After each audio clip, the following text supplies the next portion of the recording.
स्वागत है आप सभी का हमारे YouTube चैनल में फिर से स्वागत है।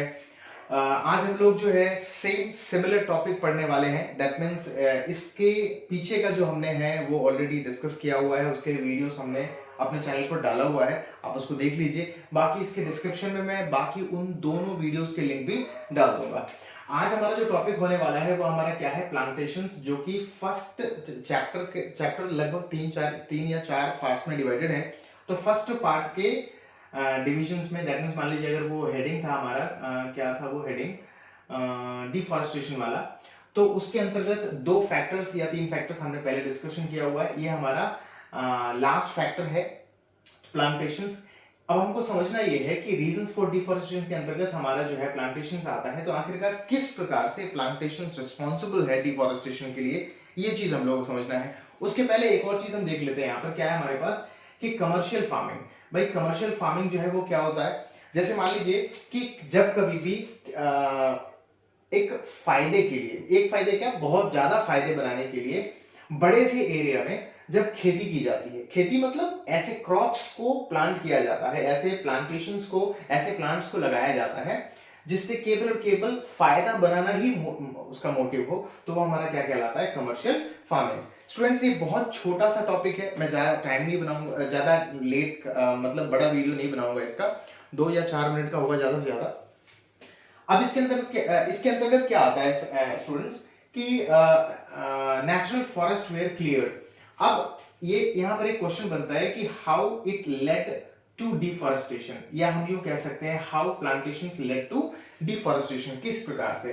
तो यहां पर हमने देखा कि कमर्शियल फार्मिंग के तहत बड़े से एरिया में कुछ प्रॉफिट या बहुत ज्यादा प्रॉफिट बनाने के लिए हम कुछ ऐसे प्लांट्स को लगाते हैं। जैसे एग्जांपल में आप ले लीजिए, टी का ले लीजिए, कॉफी का ले लीजिए, रबड़ का ले लीजिए, ये सारी चीजें जो बहुत ज्यादा प्रॉफिट बना करके दे रही हैं, तो ऐसे प्लांट्स को करना शुरू कर देते हैं, तो वो हमारा कमर्शियल फार्मिंग कहलाता था। और इसके लिए क्या करना पड़ेगा, जंगलों की कटाई करनी पड़ेगी। जंगलों मतलब वैसे एरिया जो क्लाइमेटिक कंडीशंस के हिसाब से फेवरेबल है ऐसे प्लांट्स के लिए, तो उन एरियाज में बहुत ज्यादा से ज्यादा मात्रा में क्या करना पड़ेगा, पेड़ों की कटाई करनी पड़ेगी, है नहीं।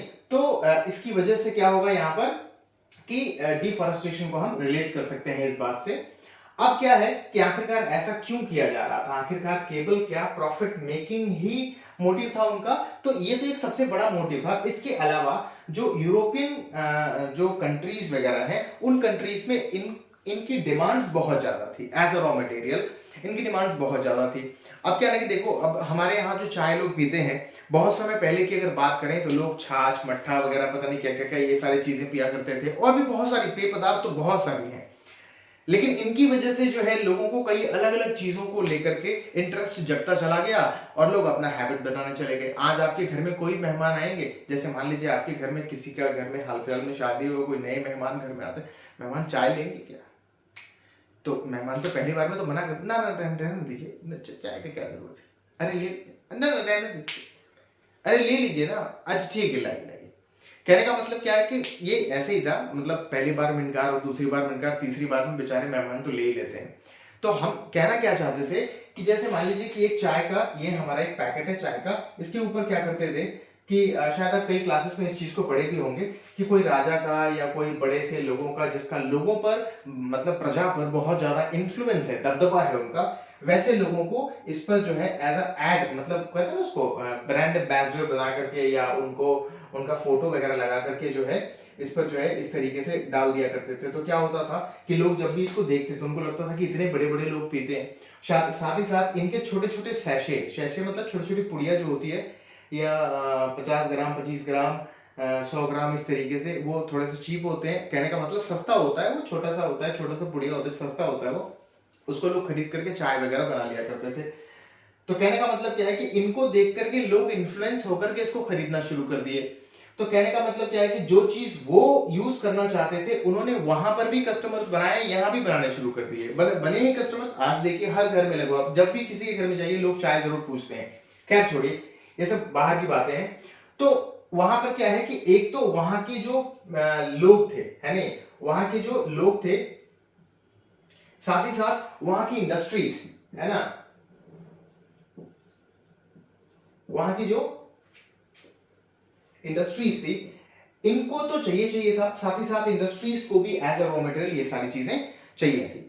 अब ये सारे फैक्टर्स, अब जैसे मान लीजिए कि इनको बहुत ज्यादा चाहिए, पेड़ों की कटाई हो रही है, अब इंडस्ट्रीज का रिक्वायरमेंट और ज्यादा बढ़ गया, तो और ज्यादा एरिया में क्या करेंगे, पेड़ों की कटाई करेंगे और फिर क्या करेंगे, वहां पर कमर्शियल फार्मिंग करेंगे, या उसको हम यूं भी कह सकते हैं, प्लांटेशन फार्मिंग भी कह सकते हैं, जो कि आपके बुक में ये चीज मेंशन किया हुआ है। तो ये सारे फैक्टर्स जो है वो डिफॉरेस्टेशन को इंडिकेट करते हैं। यूं कह सकते हैं कि these all factors are responsible for deforestation, है ना।